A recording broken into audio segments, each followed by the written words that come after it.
last year's conference, we shared an overview on the Canadian Clinical Trials Fund, which is a national initiative designed to strengthen and modernize the clinical trials ecosystem in Canada.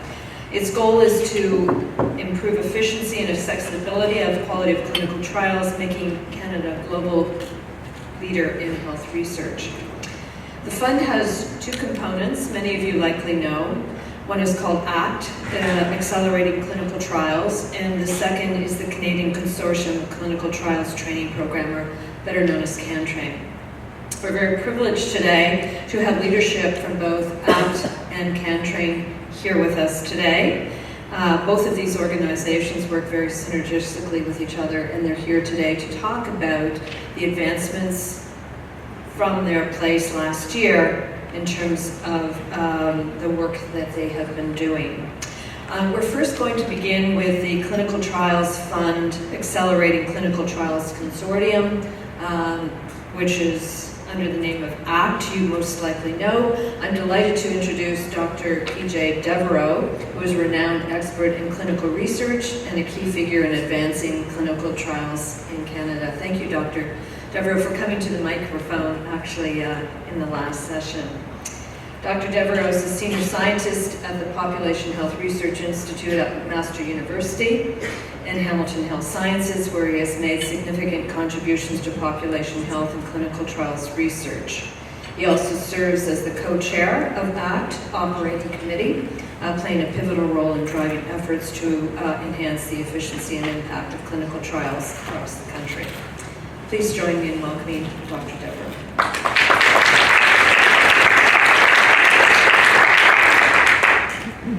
Good morning. Thanks very much for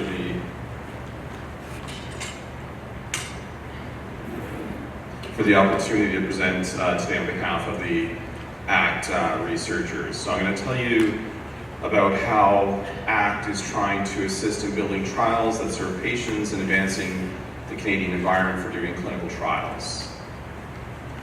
These are my disclosures. Bottom line is we're happy to take as much money as we can get from industry to undertake research endeavors, so we're open for business. So the goal of my presentation is that I'm going to first review what randomized controlled trials are. I suspect everyone does know, but I just want to make sure we're all on the same page. And I want to talk about why they're important. I want to talk just briefly about the reality of conducting clinical trials in Canada, and then talk about the Accelerated Clinical Trials Consortium, our structure, activities to date, and our future directions. So a randomized controlled trial is a study where patients are allocated to an experimental intervention and a control, which is commonly a placebo. And for certain, this is our gold standard, strongest design for actually determining whether or not things work. In fact, I can make the argument to you that the biggest advance in health was actually the development of the randomized controlled trial. If you think about all the therapies that we use that have really advanced every area of medicine, they unequivocally come from randomized controlled trials. So this is the fundamental structure when we talk about therapy that has really allowed us to make a huge advance. Obviously, they are required for regulatory approval of new drugs, devices, vaccines, and provide patients with potential opportunities to improve their health. And they represent a large economic opportunity for Canada. And even though I'm very passionate about my area of focus, which is sort of vascular complications around the time of surgery, and I think that matters, if I step back for a moment, though, and see the bigger landscape and look at determinants of health, there is no doubt that the economy is a much more profound predictor of the health of our society. And we as researchers should not only be trying to advance our areas of focus in terms of science, we should recognize if we can enhance the economy at the same time, we can do very much more for our societies. So the Canadian trial landscape is that research demonstrates that Canadians punch way above their weight class in terms of doing high-impact clinical trials. So our country is not a large country population-wise. We represent 0.5% of the world's population. What is remarkable, though, despite having such a small population, is that if you open up the New England Journal of Medicine or Lancet in any given month, there's a high probability you'll see a trial led by a Canadian. It's remarkable when you consider how few publications are in those journals and how small our population is. So we should all take great pride in that we do have lots of expertise in terms of trialists who lead very high-impact trials that influence guidelines and care all over the world. So that's the good news part of the story, and something we should all take great pride in. At the same time, I think it's important to also not ignore where our weaknesses are, and we should lean into our weaknesses to even improve ourselves further. And I think what is very clear is that despite all this excellence in clinical trials, a very fundamental question we should ask ourselves is, why was it when COVID happened, there wasn't a single led Canadian trial that influenced care around the world? So why is it if we're doing all these great trials, we never got one done during COVID? And I'll put forward to you that I think our success has really been because Canadian trialists function like long-distance runners. They succeed because of perseverance. They succeed despite the system. And then the problem was when COVID happened, people had to sprint because time was very short. And the problem was our system has too many bottlenecks in it, which then impedes people from sprinting. And that's why we didn't lead a lot of successful trials that influence care around the world, and why we became dependent on other countries who had created structures that allowed them to sprint to identify, interventions that really were effective. And, I have great pride in our research group at the Population Health Research Institute. I think we do amazing stuff. I feel very privileged to work with the people that I do. But if I look in fairness at the recovery trial compared to the research that our group was doing during COVID, it's sort of like I was running a race against Usain Bolt. And I think we all know what the outcome of that result is. They just left us in the dust. And we should ask ourselves serious questions of what allowed them to be so much more efficient and what held us back, and how can we overcome the challenges that were holding us back so we can be even better. At our first ACT conference, one of our patient partners shared her story, which I think is very instructive. She showed us a picture of her 2-year-old son who was critically very sick. This child unfortunately had cancer with brain metastatic disease, lived in Southern Ontario, and her husband and her were told that unfortunately their son was going to die. They did not have further treatment and they should consult palliative care. Now, this woman and her husband rejected this position. They remortgaged their house, they took their child from Southern Ontario to upstate New York, and they enrolled their son in a clinical trial. She next showed us a picture of her son at the age of 17 years of age.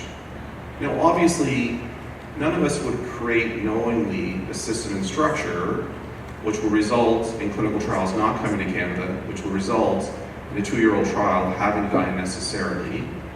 But if that is the reality of our structure, we all do own in it, and we all do own in the responsibility to stop justifying the system and stop offering excuses for why we're not making changes to actually overcome these barriers. Now, I'm not saying that there's a 100% guarantee if we get rid of the structural problems we have in Canada that trial would have been in Canada. But what I am unequivocally saying is every single day trials don't come to Canada, or limited number of patients are assigned to Canada because we're inefficient. We need to change that, because that means our population, our loved ones, our neighbors lose out on opportunities just like this child. And none of us obviously would want to see this happen, but it is true. It does happen. It happens all the time. And we should do better, and we can do better. So Accelerated Clinical Trials Act Canada was funded by CHR to try to improve the ecosystem for doing clinical trials in Canada. Our guiding light is that our activities will accelerate and optimize and facilitate the conduct, implementation, and results translation from high quality, high impact RCTs to improve health in Canada and around the world. This is our governing structure. So our platform is that we have 11 clinical trial units, which have the personnel and infrastructure to design and conduct clinical trials geographically located across the country. And on that platform, we have pillars of networks of researchers focused on different disease states, patient populations, interventions. And then cutting across these pillars, we have cross-cutting enablers which are groups working on trying to address these systemic structural issues that we need to improve in trials. We have a knowledge mobilization committee over this, and overarching all of this is our governance structure. On January 19th, 2023, the ACT funding was announced. Now, CHR backdated the grant to September 1st, 2022. The grant was a 3-year grant, so in CHR doing that, it made it closer to a 2.5-year grant. I can tell you with no uncertainty, this was a very unpopular decision with the ACT leadership. In retrospect, I'm actually grateful that CHR backdated the grant. And the reason that I'm grateful that they backdated the grant is that it allowed me and others to insist that we act with real directness, that we had to be efficient and get things done. I say this to all of my academic colleagues. One place where I think we suffer is that people can get obsessed with process and not outcome. We should never forget, at the end of the day, what society cares about is that we find ways to advance health and we change and improve the system. Not whether or not every T and I was crossed in the process or every single person possible that could have had relevance to it had input into it. We get too consumed with process and not outcome.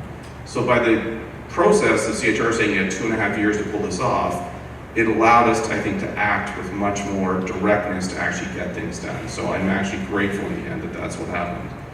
We established 22 committees and working groups, co-chairs, terms of reference. These groups have met over 250 times.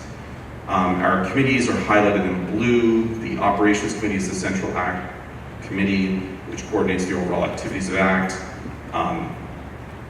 Green, or whatever color that is our working groups, which are addressing a number of the systemic issues, and we have international and national advisory committees. In the first year, we held several granting competitions. The first one was to fund high-impact clinical trials that needed money to get to the end. I say this again to all my academic colleagues. So often I see people who are reviewing a grant who will then come back and say, I don't think you totally need this coordinator to do this. And someone's trying to pull off the 10,000 patient trial. And what is obvious to me when the person says this is they've actually never done a 10,000 patient trial. It is 100% guaranteed that your colleagues are going to encounter a whole lot of things that are not in that budget that they'll be on the hook for this cost.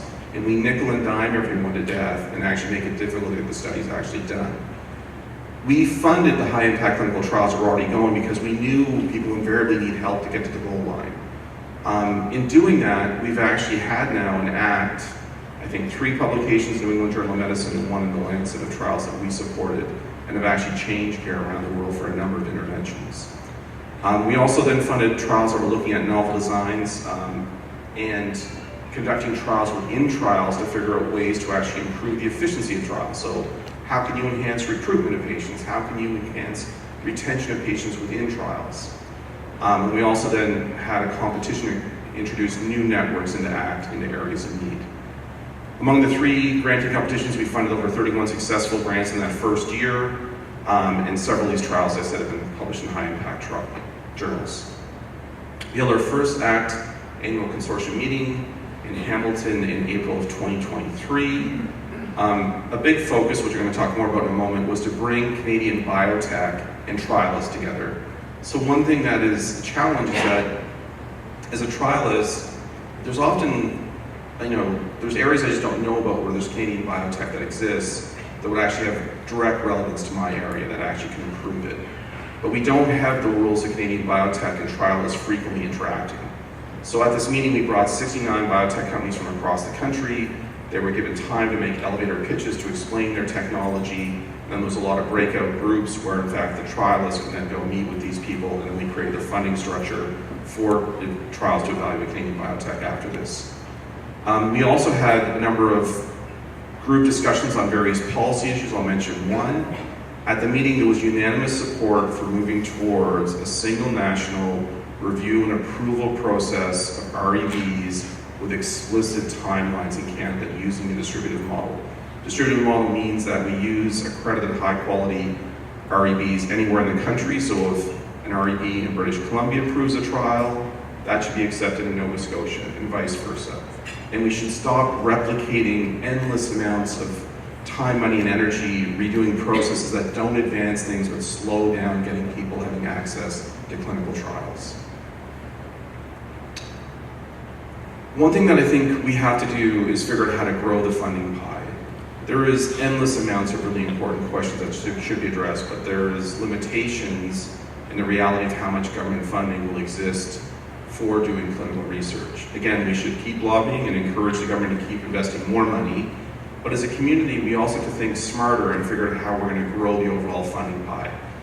I've been very struck by a number of grants I've been involved with in Europe where they gave really serious money to do clinical trials, so 5 to 10 times the amount of money you could get out of the best funded opportunity within CHR.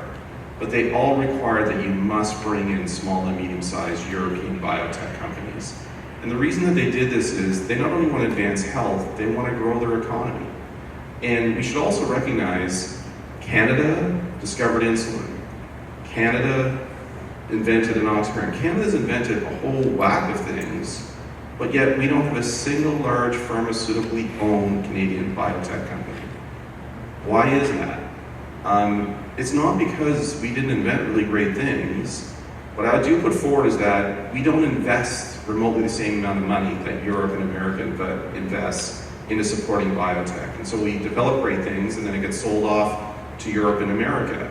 We ideally want to keep the biotech Canadian and keep it in Canada, because when trials are being decided where they're going to go in the world, wherever is the company headquarters ultimately decides which countries are going to be involved. If it was a Canadian company, it's difficult to believe it will not happen in Canada. We should be doing everything we can to actually build more Canadian biotech, create anchor companies that stay in Canada. And when people think we're just small, remember the story of insulin. The second company that was given the rights by the University of Toronto to actually develop insulin for all of Scandinavia ends up becoming Novo Nordisk. It's in Denmark. Denmark is substantially smaller than Canada. Novo Nordisk is now one of the highest grossing pharmaceutical companies in the world, and it all started off with insulin, and it's all been in the area of metabolic.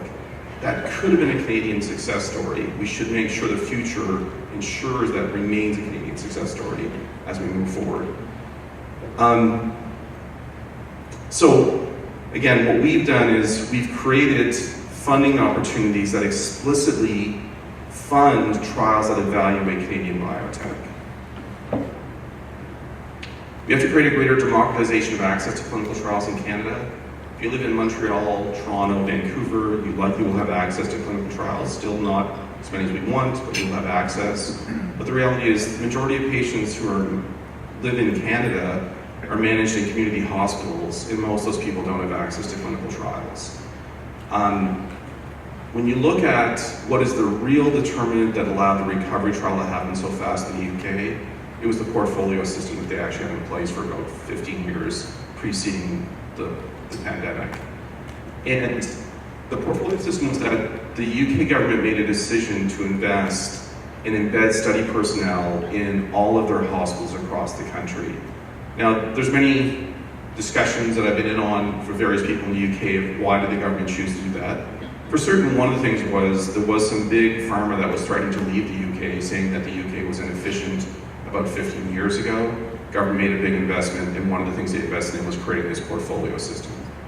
What allowed the recovery trial to happen so fast, they did have a single national REB, it was in place for about a decade. They had a contracts process that got everyone signed on. So within the span of like 3 weeks, they went from a protocol to approval, but what really allowed it to happen so fast? The following day, every hospital in the United Kingdom started recruiting into the recovery trial. That's what allowed it to happen so fast. We endlessly waste time in Canada trying to just get people who might participate in our trials.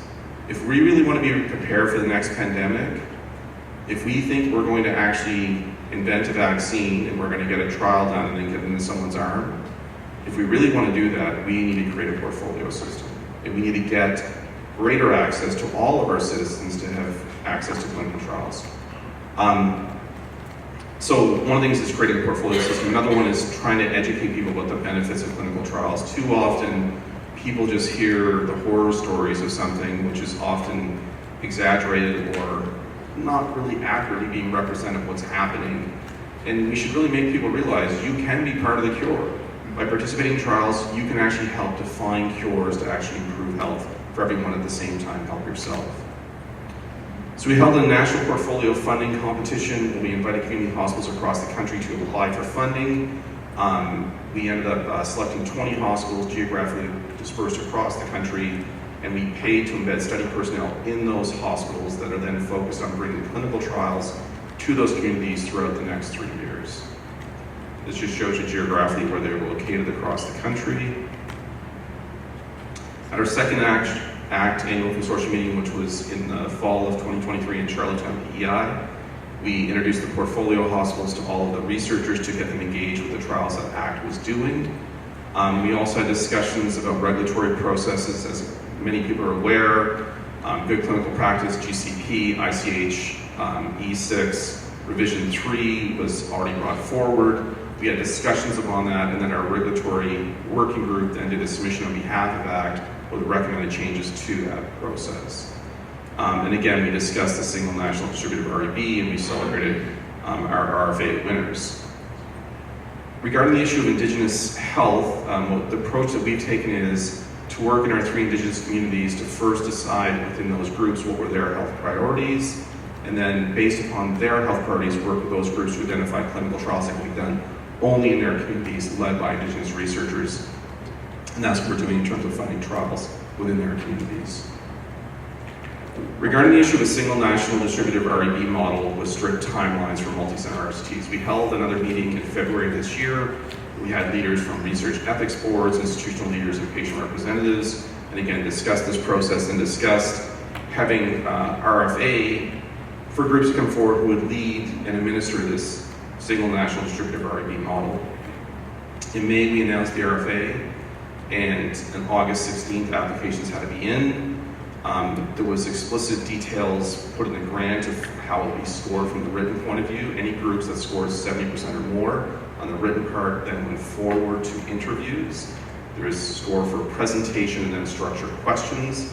I can tell you that the last interviews happened just this week, and I'm hopeful that within the next 2 weeks we'll be able to announce who is going to lead this, and I encourage everyone to get behind supporting this happening at the national level. It is for certain on day 1, not every region in the country will be behind it, but at the same time, I do believe, in fact, we can get to a place where we can have a single national REB, but it requires the support of all groups to make that happen.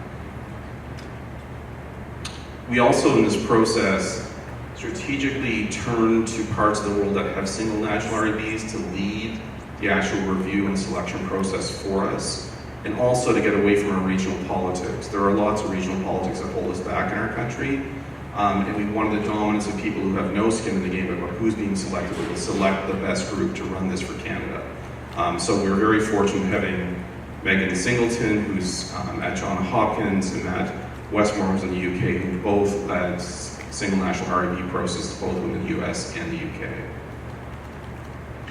For contracts, we've had lots of advance in terms of the work within ACT. So Jennifer Cox and Brianna Stewart have led our working group on this, and obviously I don't need to tell everyone that contracts ends up being a major bottleneck in terms of getting trials going. They've now gotten it should be up to 48 Canadian centers to sign on to our data sampling and sharing agreement, and a number of the centers that are using this have now demonstrated really substantial reductions in the timelines for their contracts, and they are now just in the process of finalizing a master clinical trial agreement for our CHR-funded clinical trials. We as a group ended up interacting with the World Health Organization for best practices of clinical trials guidance that they were developing, and contributed to the development of this guidance. This is a really important development. This was just passed and finalized, and I think 150 health ministries across the world have signed on, including Canada.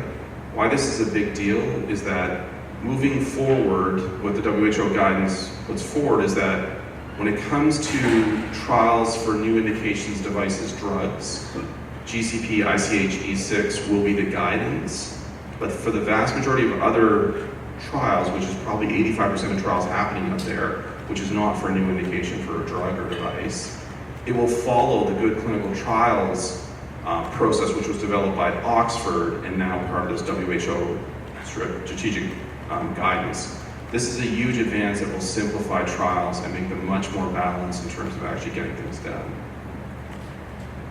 We held our third annual WAC Consortium meeting just October 10th and 11th in Quebec City. We had a big focus on international trials and bringing international expertise and gaining insights from what other countries have set things up to actually facilitate trials in their areas.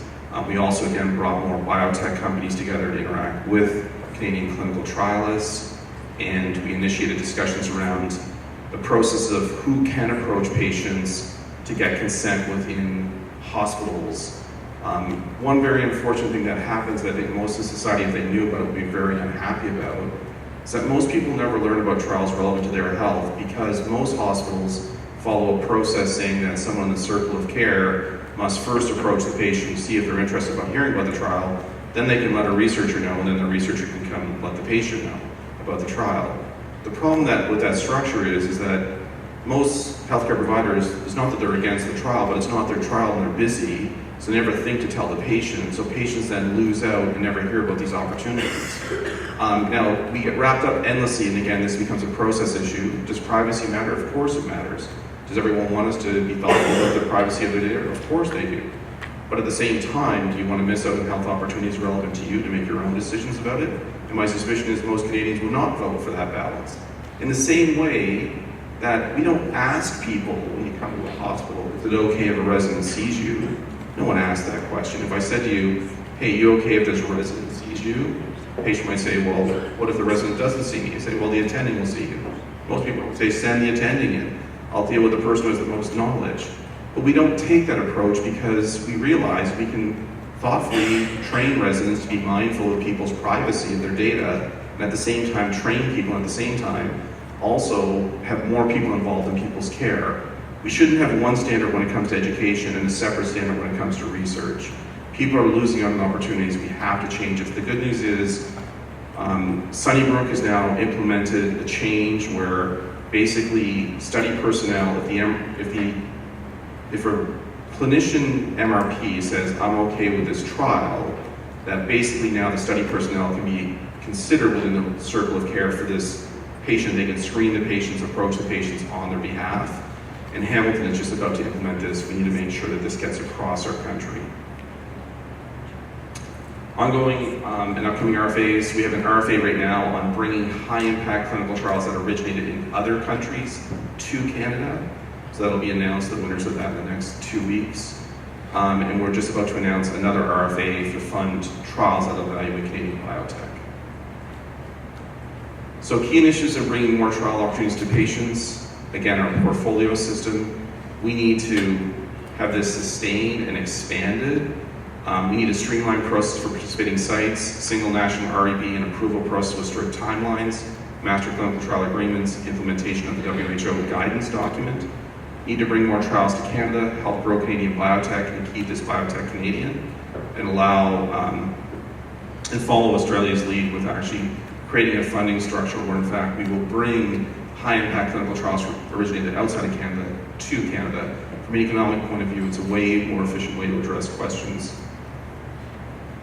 And then key initiatives regarding patient recruitment, establishing a process to ensure research staff can act on behalf of MRPs to introduce RCTs to patients, decentralization of trials with new approaches to contact patients, utilizing administrative data. So in Ontario, we're about to have a breakthrough that using ICS data for the first time, there's going to be a trial that's going to be done where, in fact, it's going to be used to identify patients, contact the patients, and get patients in the trial. A lot of Europe's been doing this for a long time.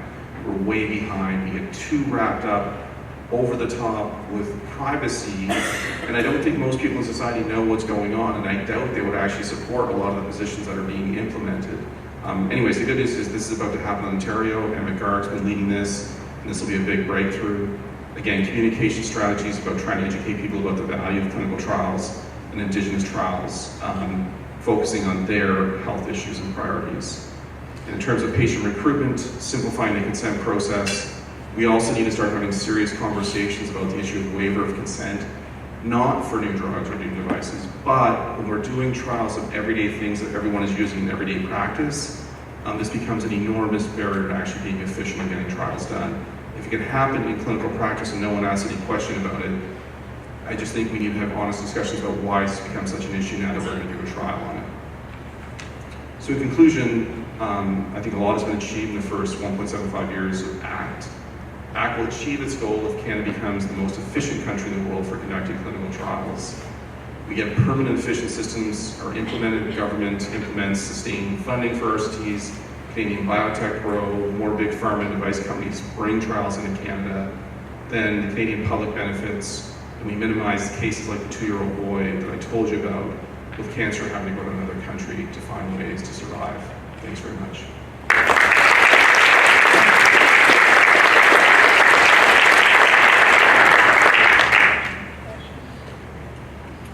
Is there questions that we have for Dr. Devereaux?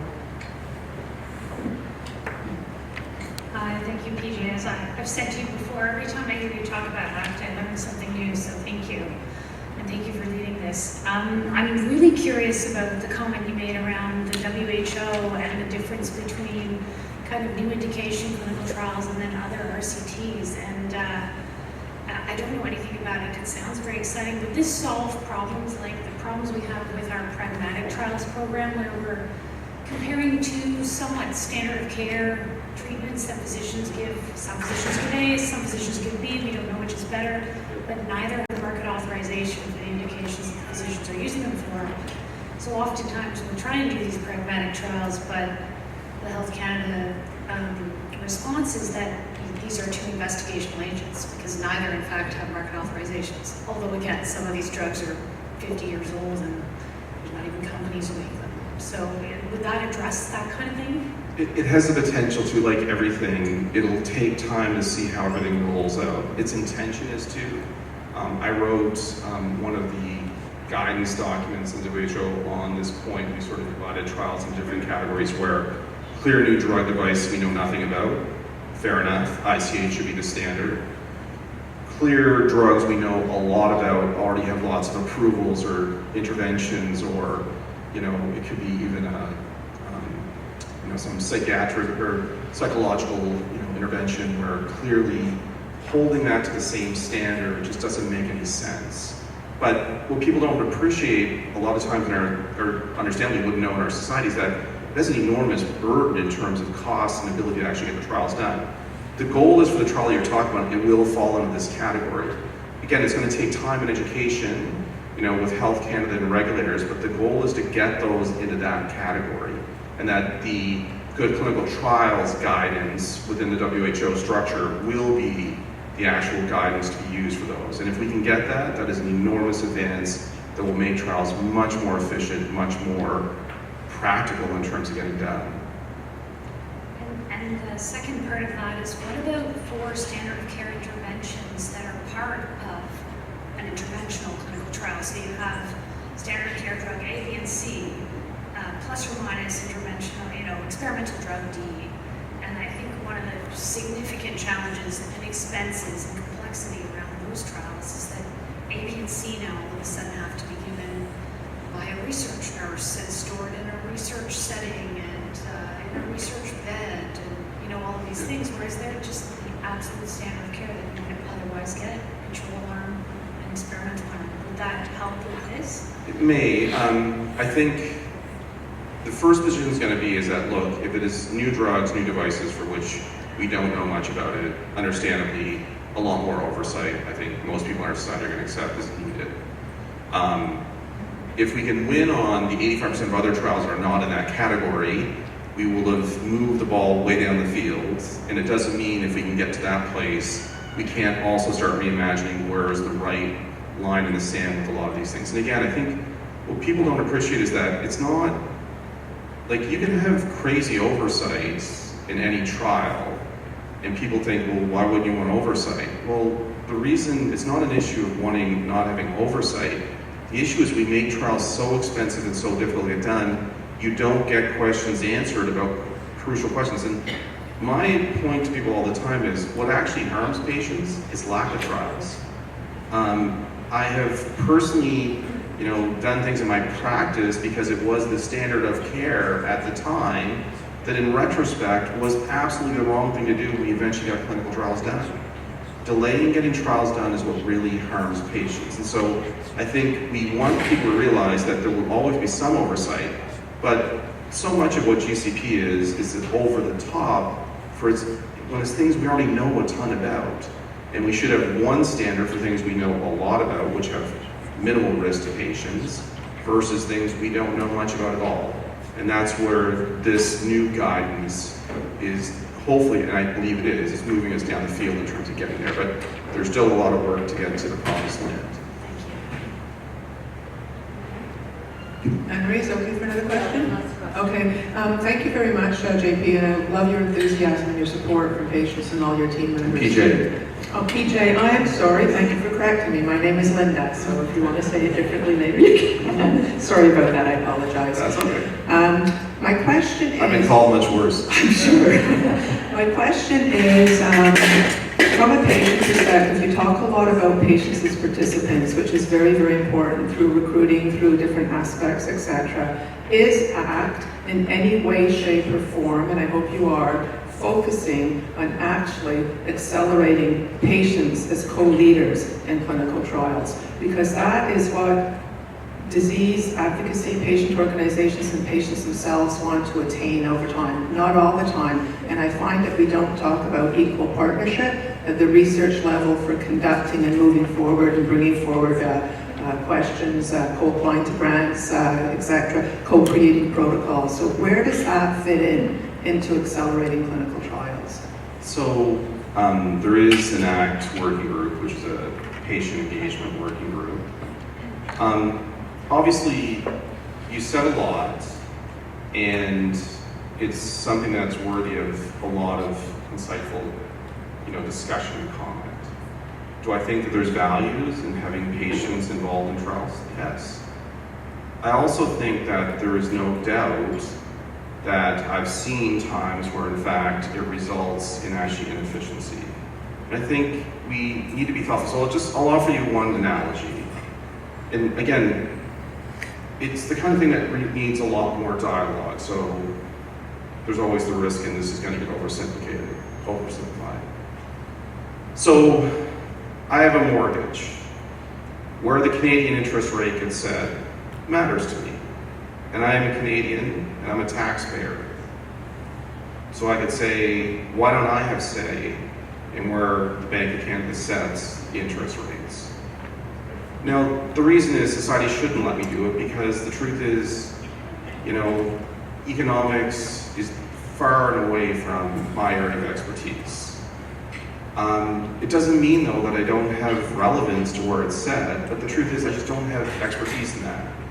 So, as an example, I did medical school, 3 years of internal medicine, 3 years of cardiology, and 6 years of research training to a PhD. Even at the end of that, I still had lots of mentors who supported me to actually really develop a large international research program. Knowledge is intensely deep in every area. Of course, patients have important insights, and patients have enormous insights when we're talking about what are the really important outcomes from their perspective with their disease state. But when we take a position that someone is going to be an equal decision maker in a trial because they're a patient compared to someone who had all that training and knowledge, I think at times where this movement goes, it oversteps the relevance of actually what can be achieved that's positive. And I know that may be unpopular to say, but in the same way I don't think I have a right to be insisting that I can have meaningful say in where, the Bank of Canada sets the interest rates. I just think we should be clear that the knowledge to be in a place where to run a clinical trial, you need intense training to be there.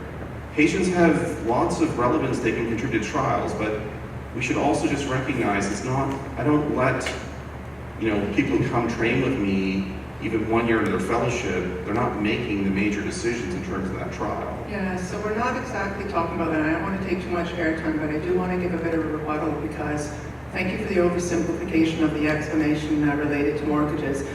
I'm not talking about every single patient. If every single patient is not equal across the board of where they do and do not have expertise and where they do and do not want to take their lived and expert experience and bring it forward.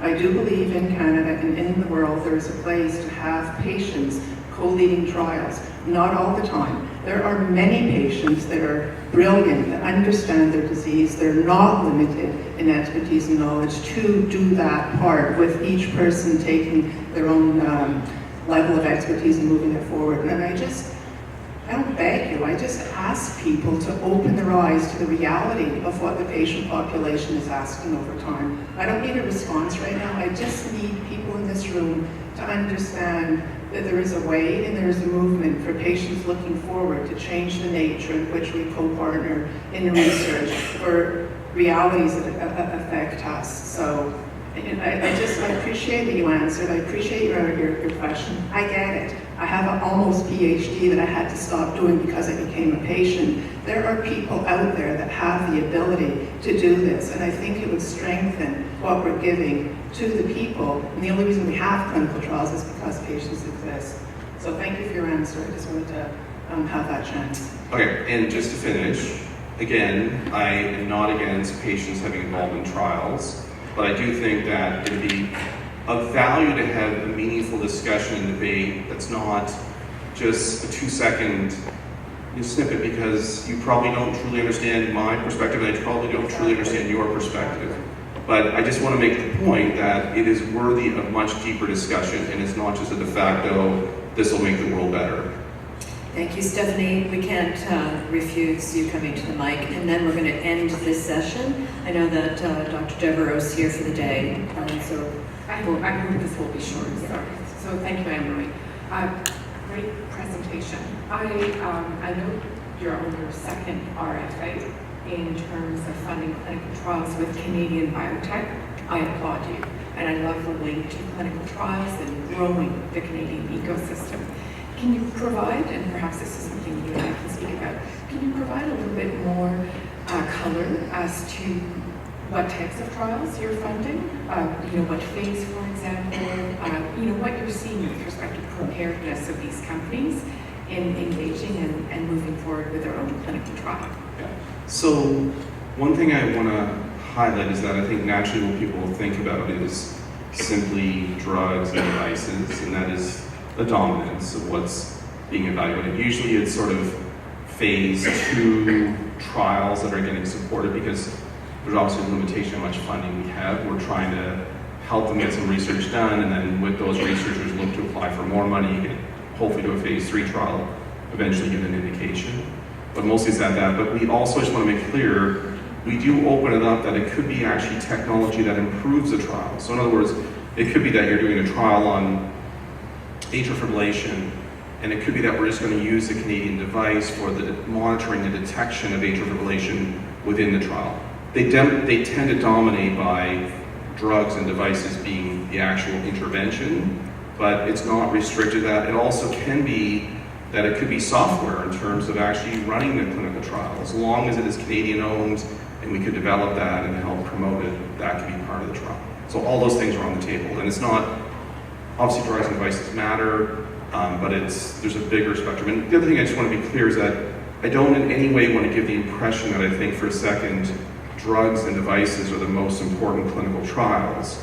They are incredibly important, but there's all kinds of things that have nothing to do with drugs and devices that are also really important we do. But at the same time, and I can say this from my own research group, the ability to get, again, big pharma, big Canadian device companies, these kind of things happening here, it creates funding that cross-subsidizes all the other research. So again, it's just a really important mechanism for us to get this done. Thank you, Dr. Devereaux.